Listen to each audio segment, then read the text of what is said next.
I wake up to the same old fight, chasing shadows in the night.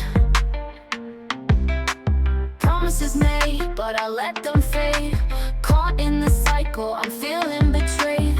Round and round, I'm losing ground.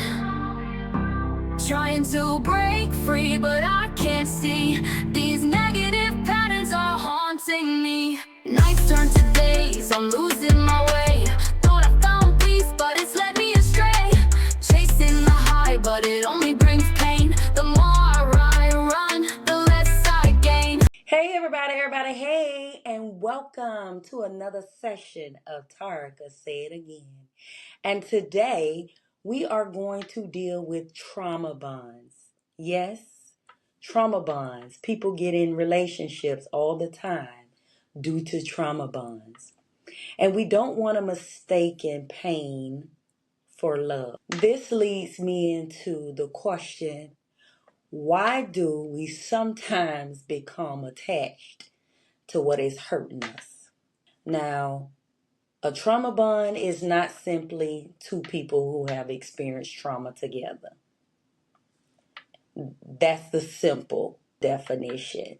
This term generally refers to a strong emotional attachment that develops within a pattern of abuse.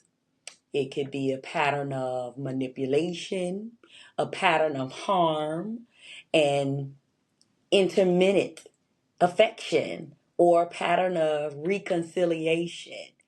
Let me make this distinction for you.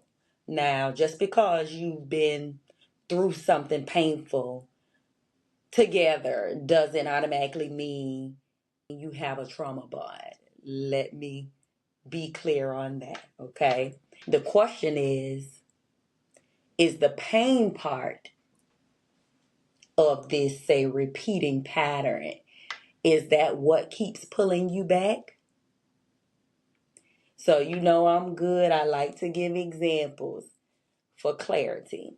You've heard people before say, but they love me. This is where pain can start masquerading as love. You've heard me talk about that representative, right? But masquerading or pretending that it's love. Let me give you like the cycle. Someone hurts you, they apologize, y'all become all kissy affectionate, they promise to change, not to do it again, then things feel wonderful, you're on this high, then guess what? The hurt happens again. Those good moments can make you hold on to the relationship because you're waiting for the version of them. The one you fell in love with. You hear people all the time. They want the one that they fell in love with back. They want them to return. The problem isn't that the good moments aren't real. They could genuinely be real. But the problem is that the good moments, they don't erase the harmful ones. They don't erase those harmful patterns. Y'all know I like to do my research. So we found Cleveland Clinic. They described it as a cycle in which abuse is followed by reconciliation, or a calm. You would say the calm before the storm, which can strengthen that attachment that you have to this person. Let me give you another one. Now, the addictive pattern. Think about that cycle I just talked about. The hurt, the apology, the affection, the hope, the forgiveness, that temporary peace, and then the hurt all over again. And maybe the person, they begin saying things like, they really do love me. They're going to change. Nobody knows them like I do. I've heard people say this before. I call it excuses, making excuses for them. Oh, they was just angry. They've been through a lot.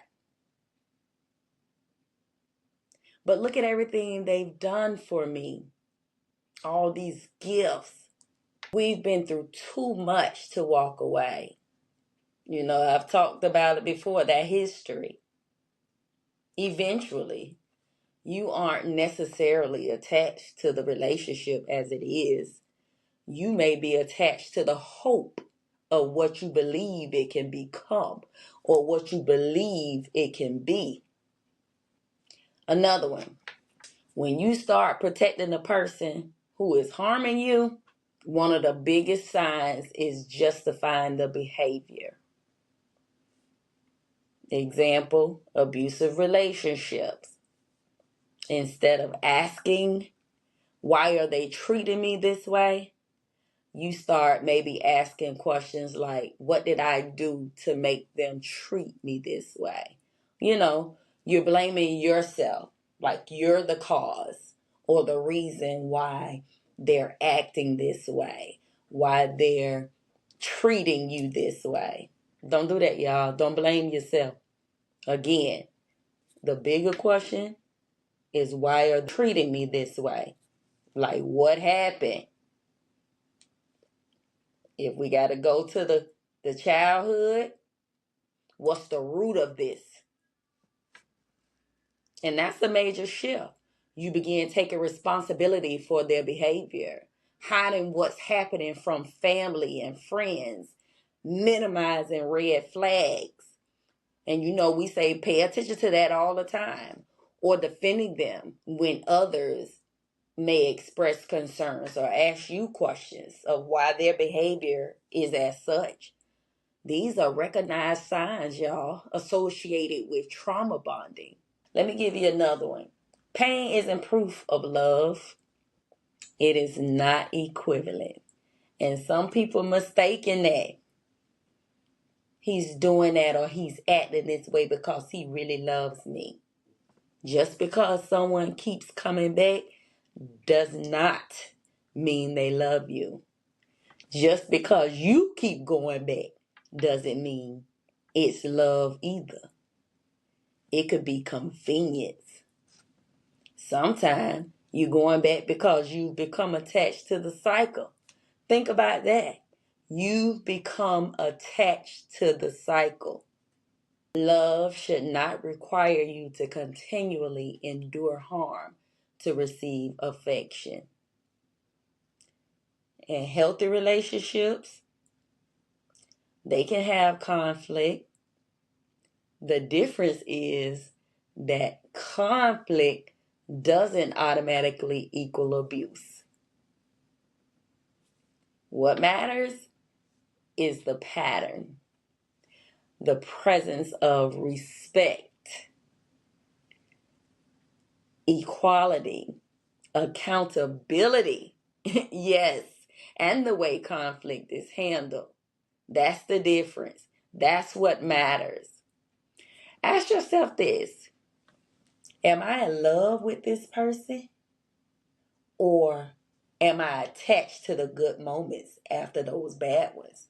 You've heard it before, break up to make up. Do I constantly forgive the same behavior? Am I making excuses for behavior I would tell my friend not to tolerate? Have I become isolated from people who love me? These are some good questions. You should be introspecting at this time. Do I feel like I'm walking on eggshells? Y'all have heard my testimony before. We're not doing that. Not in my house. If this is our house, we should equally be able to walk around and not feel that you're walking on eggshells.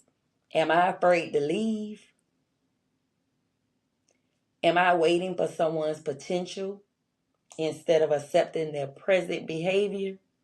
If the apologies, the gifts, the good days, if they stop, would I still call this relationship healthy? Now let me give you the positive side. and breaking the pattern. Now, my goal isn't to simply tell you to leave if you're encountering these things. It's to help you recognize that yes, this is a pattern. Once you can identify the pattern, you can begin separating love from fear, attachment from compatibility, forgiveness from repeated tolerance, and hope from reality. I hope it gets better. No, we don't want to be around here just hoping. No. What's the reality? Breaking a trauma bond can be difficult. And that's why you have professionals or trusted outside support such as counselors and therapists. They can help you gain perspective and develop a safe plan. And that's been an actual session as well, a safety plan, particularly when abuse is involved. My addictive patterns takeaway: listen carefully. Sometimes we're not addicted to the person. We're addicted to the cycle. We're addicted to the apology and maybe what comes with the apology, like a gift. We're addicted to the temporary peace. You've heard people say when it's good, it's good. But when it's bad, it's, yeah. We're addicted to the hope that this time will be different. But healing begins when you stop confusing the relief we feel after the pain with love. Let me close with this.